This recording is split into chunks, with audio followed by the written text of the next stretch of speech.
Đây, lại đây.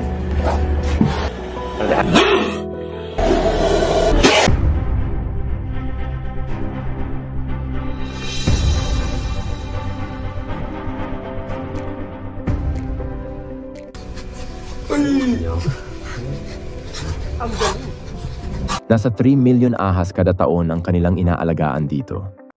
Nasa humigit kumulang 639 million pesos ang kinikita nila bawat taon. Sana all. Ang lahat ng ito ay dahil sa isang tao na tinawag nilang King of Snake. Ang galing.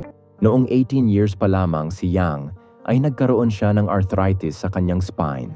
Dahil sa sobrang sakit ay hindi na siya nakakakilos ng maayos. Lumapit siya sa iba't ibang doktor at naubos na ang kanilang pera sa pagpapagamot. Pero wala pa ding nakapagpagaling sa kanya. Hanggang sa may traditional Chinese doctor na nagsabing subukan niyang uminom ng alak na gawa sa ahas. Mula noon ay lagi na si Yang nang huhuli ng mga ahas sa bundok para makagawa ng snake wine. Hindi nagtagal ay nakontrol na ang kanyang sakit at hindi na ito lumala pa.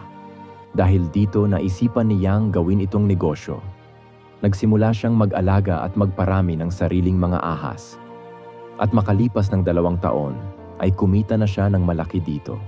Sa loob ng 30 years, ay nakapagpatayo na si Yang Hongqiang ng 3 snake production factories at nakapag-develop ng iba't ibang snake medicines. Kaya naman binansagan siya King of Snake. Dahil dito na-inspire na rin ang ibang mga tao sa village na gayahin siya.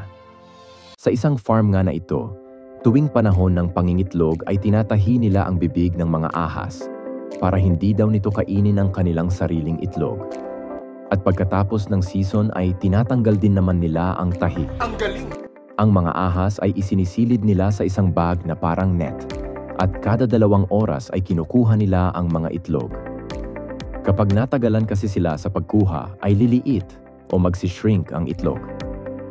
Ayon sa China Morning Post, kumikita ang village ng nasa 80 million yuan bawat taon. Sana all. Katumbas ito ng 639 million pesos sa pera natin.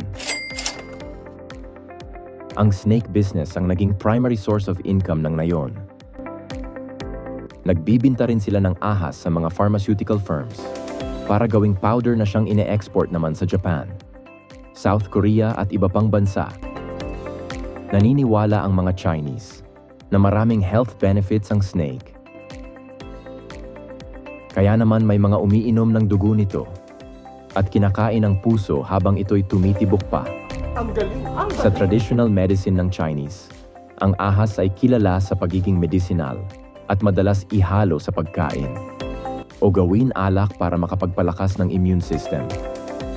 Nakakagamot din daw ito sa iba't ibang skin ailments, gaya na lang ng psoriasis. Ginagamit din daw itong panggagamot sa arthritis at cancer. Itinuturing din itong isang mahal at masarap na delicacy sa China. Ang galing. Ang galing. Kaya kung may naramdaman kang sakit tulad skin ailments, try mo ang snake oil. Subscribe. Click on the bell to turn on notifications.